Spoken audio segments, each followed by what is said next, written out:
Bismillahirrahmanirrahim. Assalamualaikum warahmatullahi wabarakatuh. Perkenalkan, nama saya Nur Azizah, mahasiswi dari Universitas Negeri Makassar, Prodi Pendidikan Bahasa dan Sastra Indonesia, kelas PBSB 2018. Baik, dalam video kali ini saya akan menjelaskan tentang materi penilaian pembelajaran. Dalam penilaian pembelajaran ada 4 pokok yang harus kita ketahui. Yang pertama, pengertian dari penilaian itu sendiri. Yang kedua, tujuan dari penilaian. Yang ketiga, alat penilaian. Dan yang keempat, cara menjawab soal. Ya, baik. Untuk mengekspresikan waktu, yang pertama yang saya akan jelaskan di sini yaitu pengertian dari penilaian. Penilaian merupakan suatu proses kegiatan untuk mengetahui apakah suatu program yang sudah ditetapkan sebelumnya berhasil dengan baik atau tidak. Yang kedua yaitu tujuan pembelajaran. Adapun tujuan pembelajaran terbagi atas 3. Yang pertama yaitu mendeskripsikan hasil kegiatan kecakapan belajar siswa sehingga dapat diketahui kelebihan dan kekurangannya dalam berbagai masalah studi dalam pembelajaran yang ditempuhnya. Yang kedua yaitu menentukan tindak lanjut hasil penilaian, yakni melakukan perbaikan dan penyempurnaan dalam hal program pendidikan dan pengajaran serta strategi pembelajaran. Yang ketiga yaitu memberikan pertanggungjawaban dari pihak sekolah dengan pihak-pihak lainnya. Yang ketiga yaitu alat penilaian. Alat penilaian terbagi atas 2 yaitu teknik tes dan non-tes. Yang pertama yang saya akan jelaskan di sini yaitu teknik tes. Teknik tes ini terbagi lagi atas 3 yaitu teknik tulisan, dan teknik tindakan. Teknik tes lisan yaitu menuntut jawaban secara lisan. Sedangkan teknik tes tulisan yaitu menuntut jawaban secara tulisan. Teknik tes tindakan yaitu menuntut jawaban dengan tindakan. Teknik tes terbagi lagi atas 3. Yang pertama, tes uraian. Yang pertama, tes subjektif.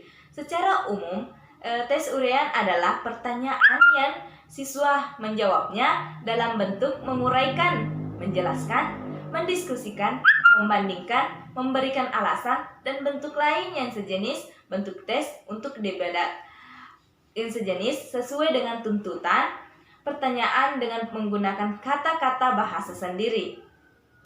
Bentuk uraian tes tersebut terbagi atas 3. Yang pertama yaitu uraian bebas.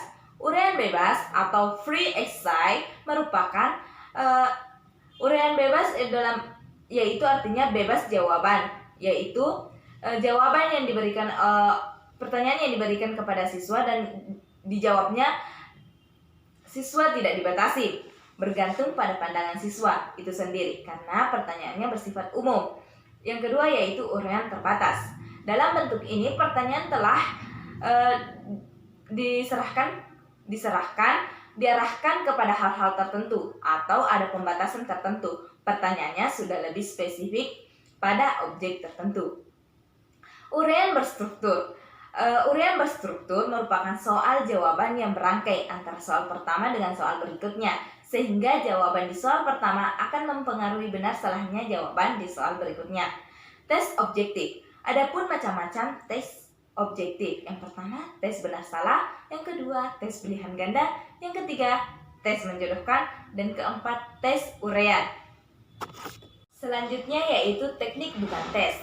Teknik bukan tes terbagi atas 3, yaitu wawancara. Wawancara adalah suatu metode atau cara yang digunakan untuk mendapatkan jawaban dari responden dengan jalan tanya jawab sepihak. Wawancara terbagi atas 2. Yang pertama, wawancara secara formal dan wawancara informal.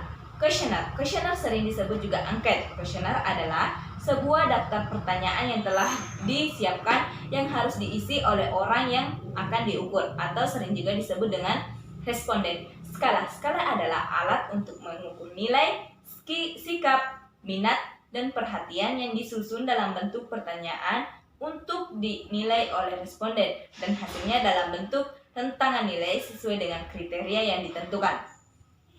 Nah, materi yang terakhir yaitu cara menjawab soal.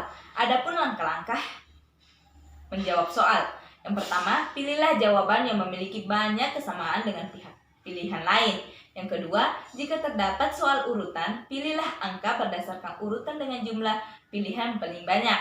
Yang ketiga, jika waktu sudah sempit, maka cari pilihan yang paling sesuai dengan paling ramai.